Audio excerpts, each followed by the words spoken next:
Hey guys, I'm Soda here back again doing another movie review, and today we'll be reviewing Halloween. Now, you guys may be thinking, Jonathan, isn't it a bit too late to review that movie? Like, Halloween's already up. I completely know that, but I don't want to leave you guys empty-handed with me not reviewing Halloween Kills. But before I wanted to do that, I wanted to review the first Halloween that came out in 2018 from the new timeline. So, if you guys remember last Halloween, I believe, of 2020, I reviewed the first Halloween. And so this movie is supposed to take place like after that movie, but 40 years after though. So let me think. And I'm so sorry that I didn't give you guys a Halloween special this October. I just had so much going on.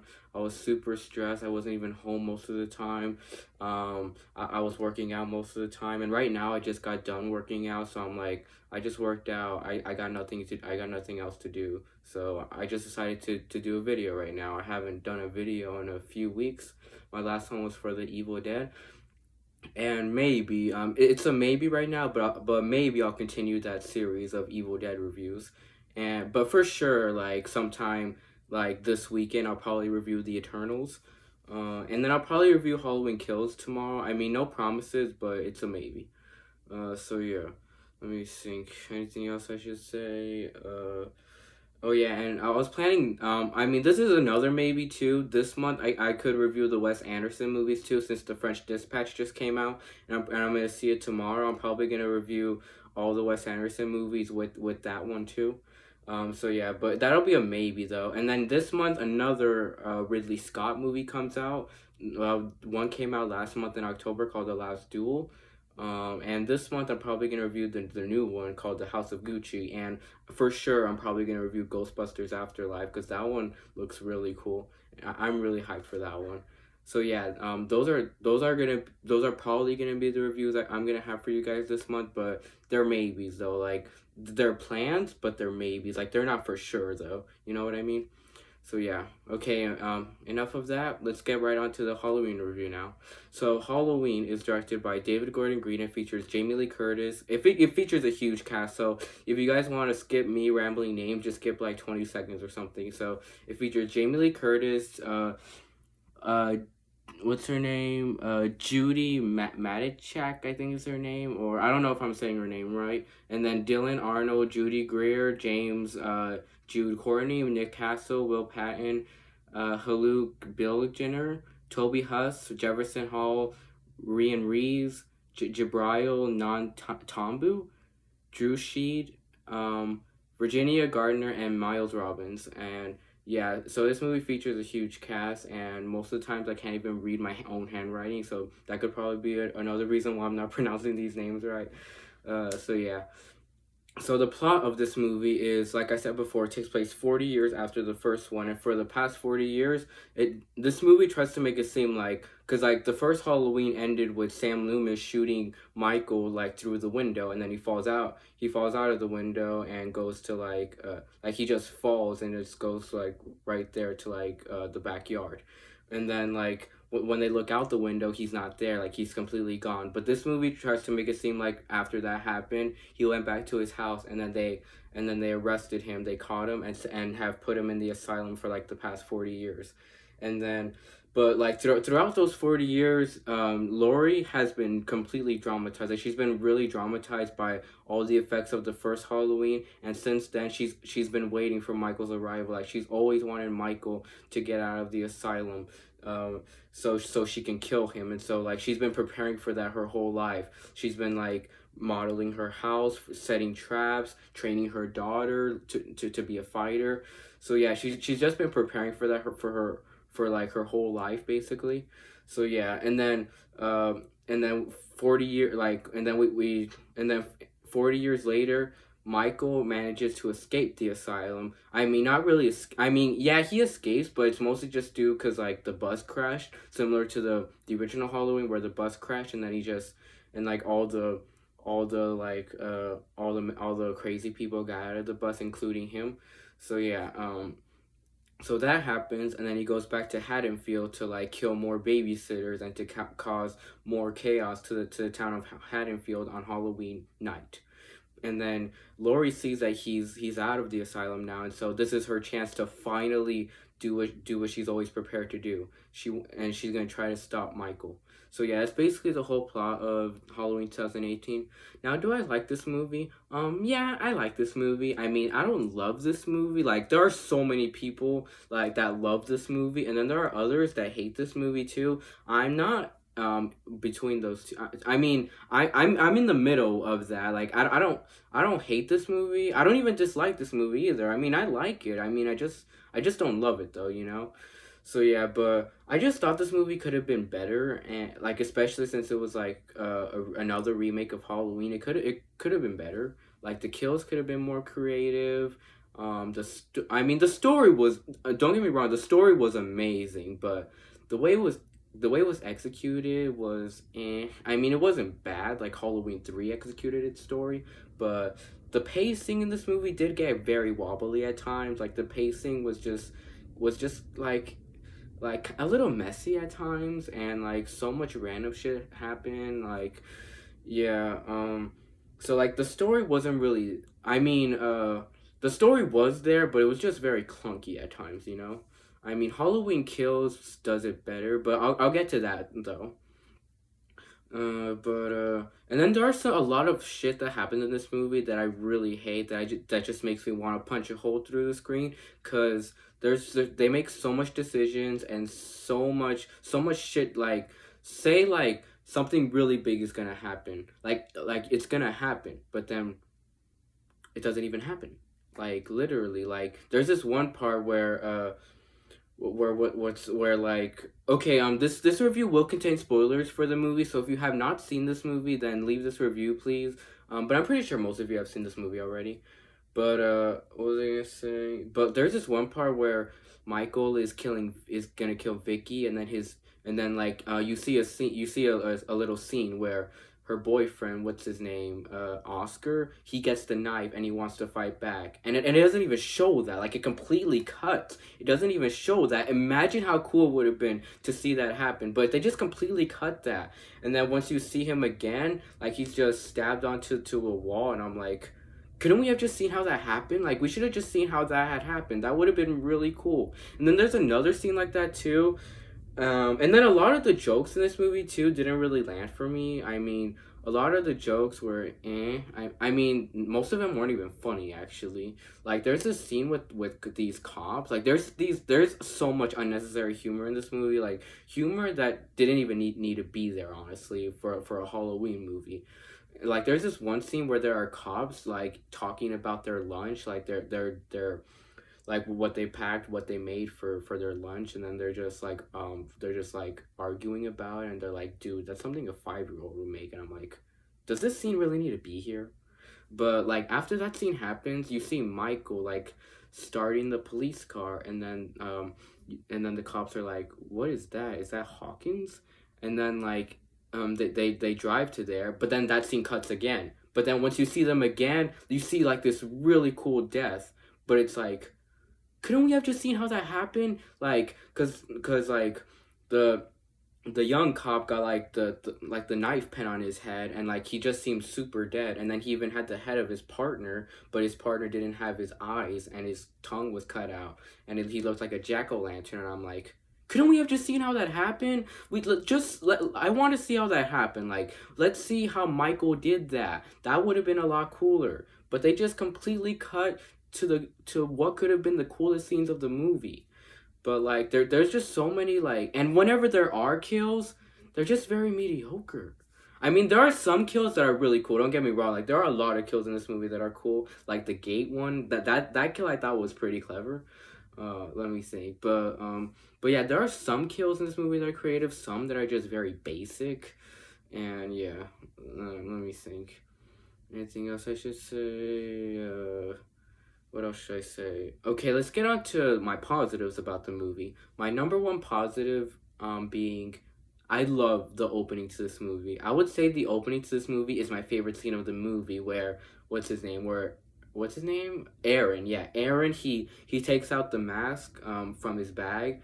Like he's in the place where all the crazy people, like it's in the asylum where all the crazy people, like they're all outside or something like that, but they're chained up, and Michael is too. Excuse me. And then he takes out the mask from his bag and he's like, Michael, you can feel it.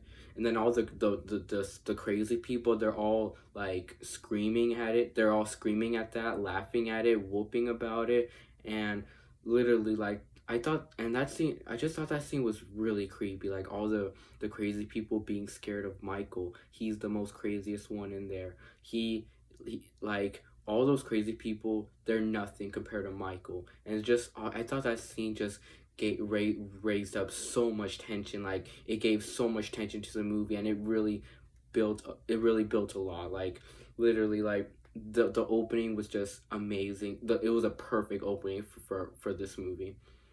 And so like, but like just that whole scene just always gives me chills every time I watch it. The way you see how the crazy people are reacting, they're screaming, laughing, they're going woo, woohoo, yeah, and then just like like everything that happens in that scene, and like the way the crazy people are even jumping too is just so creepy. So yeah, and then like after that he's like, say something, Michael, say something, and then it cuts to the opening credits. So yeah, I just love that scene so much. Yeah, let me think.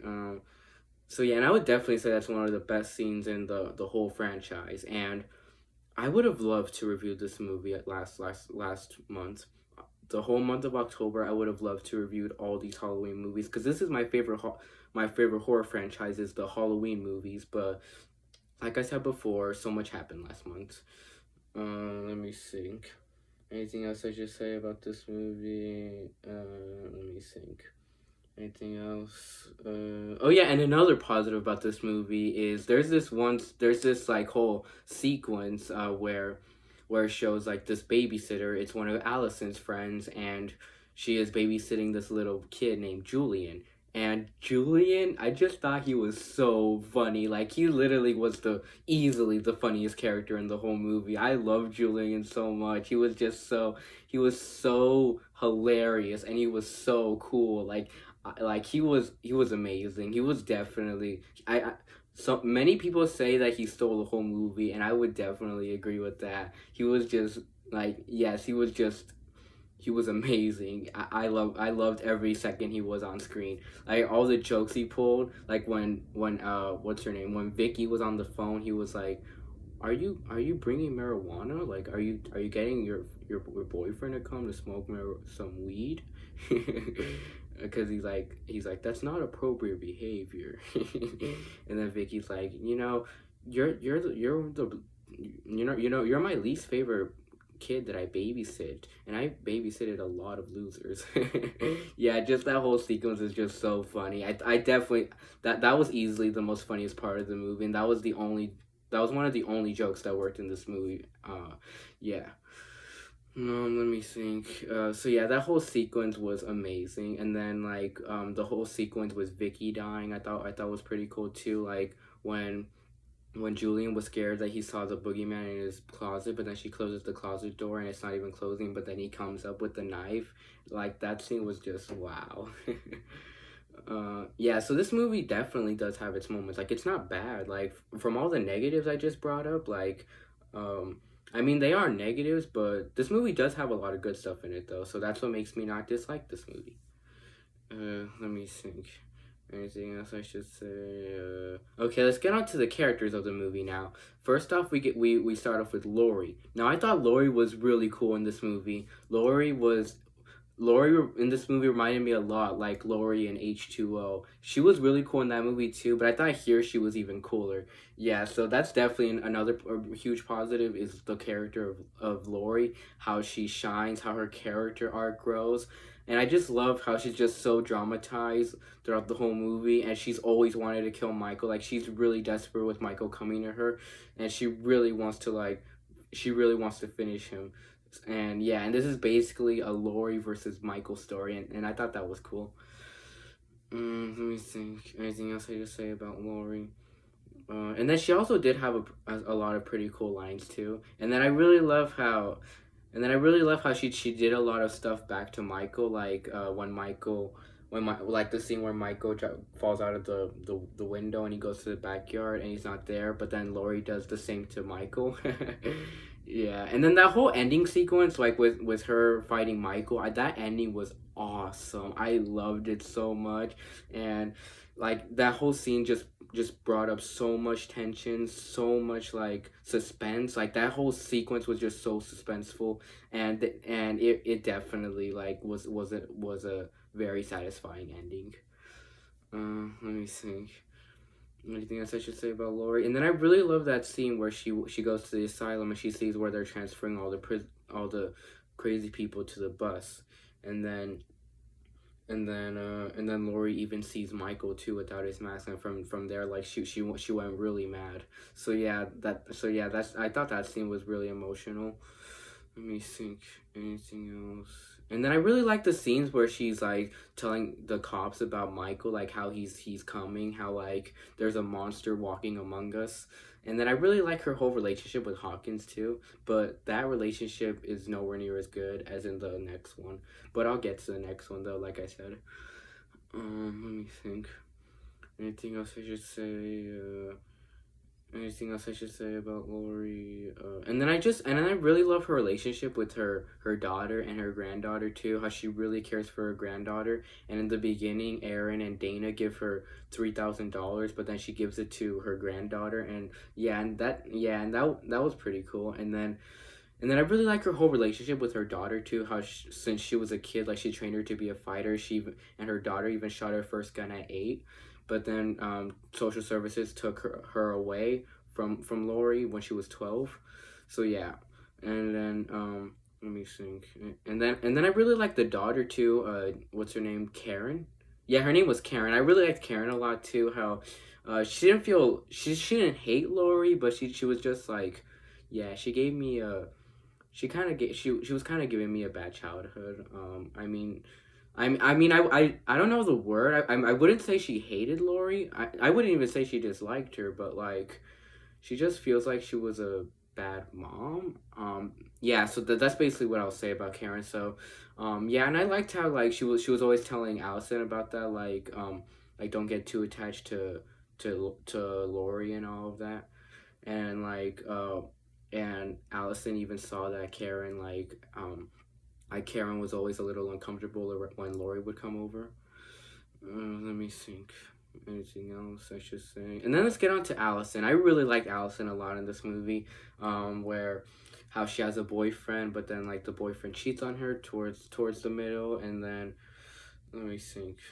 Anything else I should say? And then she knows that her granddaughter had like fought a monster when she was younger, and let me think. And she knows how troubled her grandma is. Let me think. Anything else I should say about Allison? And then Allison was pretty cool too. Like towards the end of the movie too, like she was really cool too when she was helping Lori fight Michael. Let me think. Anything else I should say about her? And then I really like all the other stuff she does too, where she doesn't have she doesn't have her phone on her throughout the whole movie, and then they're trying to call her, but they can't even get in contact with her because she's not even like picking up or anything like that.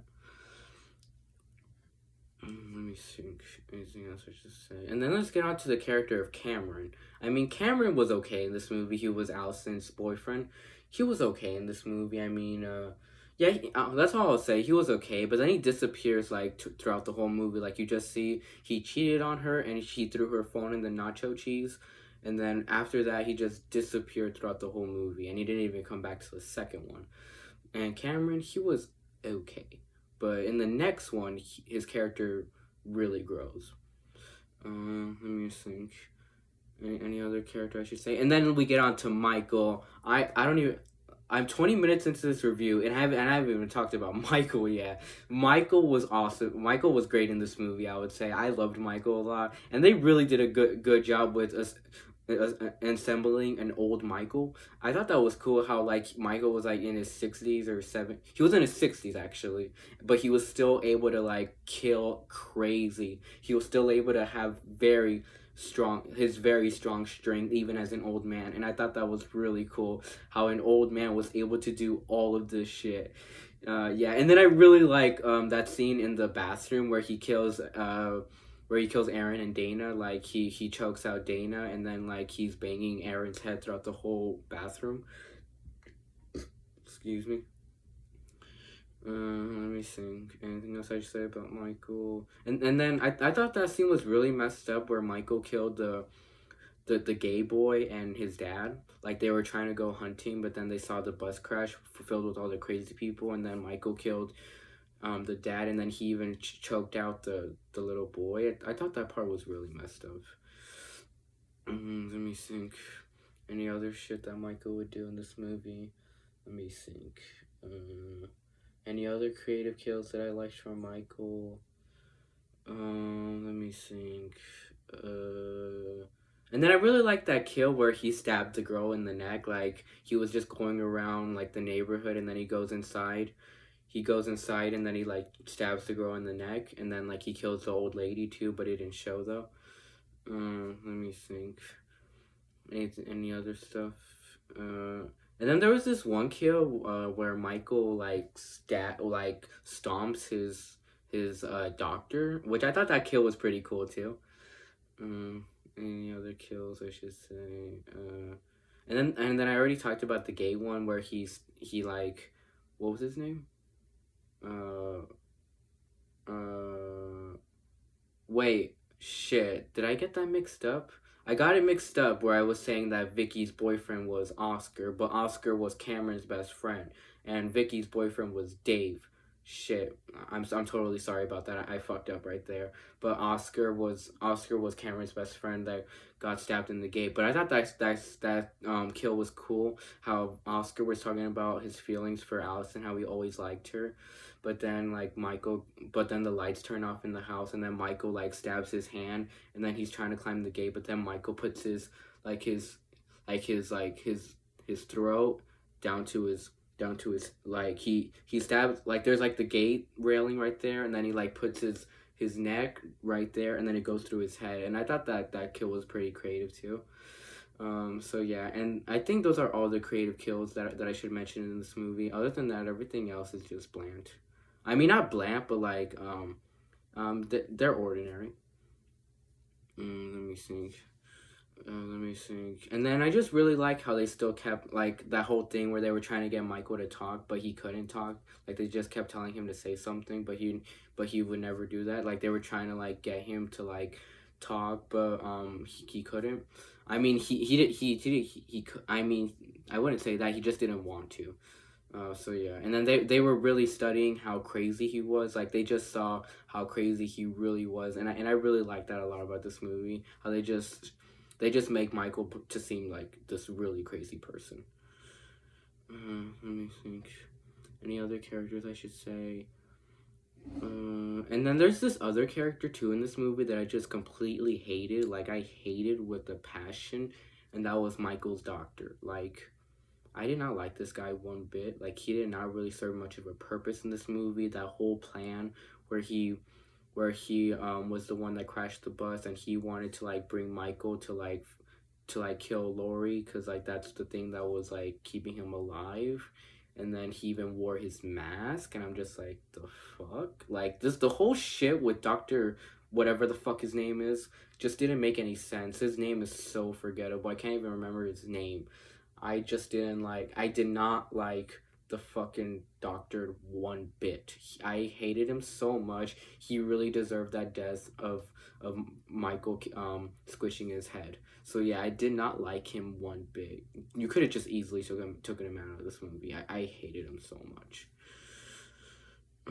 Anything else? Yeah, just this whole plan didn't make any sense. Just yeah, let's stop talking about him. Anything else I just say? Who else? And then there is what's his name? Allison's dad. I mean, he was okay. I mean, they were trying to make him be a funny character too, but none of his jokes worked for me. Like he wasn't funny at all. Like he was just stupid. Yeah, so he was another character I didn't really like. I didn't even care one bit for him either. And Aaron and Dana, I mean, they were okay. I mean, they weren't really. I mean, I could see why they were there, but like they were pretty much there just to like tell us all this exposition that we already know and then die. So yeah, and then yeah, so that's basically all they were there for. But like, they were okay. Any other characters I should say? I think that's all. And then we get to Vicky and Dave. I already talked about them, but yeah, they were okay. I mean, Vicky and Dave were pretty funny, I would say. Yeah, that whole scene with Julian, I already talked about that. Let me think. And then I really like the scenery to this movie a lot too, like how they brought us back to Haddonfield, and they did a really good job in ensembling the feel of Halloween night. Like, and then there's a big forest involved too, and then like there's this whole neighborhood feel too. So I just really like that a lot about this movie. How this just gave us like a big dark neighborhood forest feel. So yeah, that was really cool. Let me think. And then the soundtrack, I really love the soundtrack. I mean, not really love. I love the soundtrack, but like the soundtrack was pretty much the same as in the old movie. Some of the newer beats were good, but they weren't that catchy. But in the second one, the music isn't. But the second one, the music is upgraded even more. But we're not talking about the second one. But okay, now with performance in this movie, I thought all of the performances were done well. Like every actor did really good. I would say all acting, it was great. Let me think. Anything else I should say? What else should I say? No, and then I really like how the way the movie ended too, where they trap Michael in the basement and then they burn the basement, and then they make it seem like Michael burns in the basement and he died, but then he comes back in the next one. But yeah, I already said before that ending was pretty dope, where Lori was like checking the whole house with the shotgun, and then she closes every room in the door, like with the gate, like they're all gated. So yeah, and then let me think. And then even in the end too, like it shows Michael shows the basement again, but Michael isn't there, and so that's the first sign to indicate that maybe Michael didn't die. Yeah. So yeah, this movie's good. To rate this movie, I will rate this movie somewhere around a B plus. I mean, I'll give it a B because like at times this movie does get kind of boring too, so I'll just give this movie a solid B. Yeah. Bye, and see you all in the next review.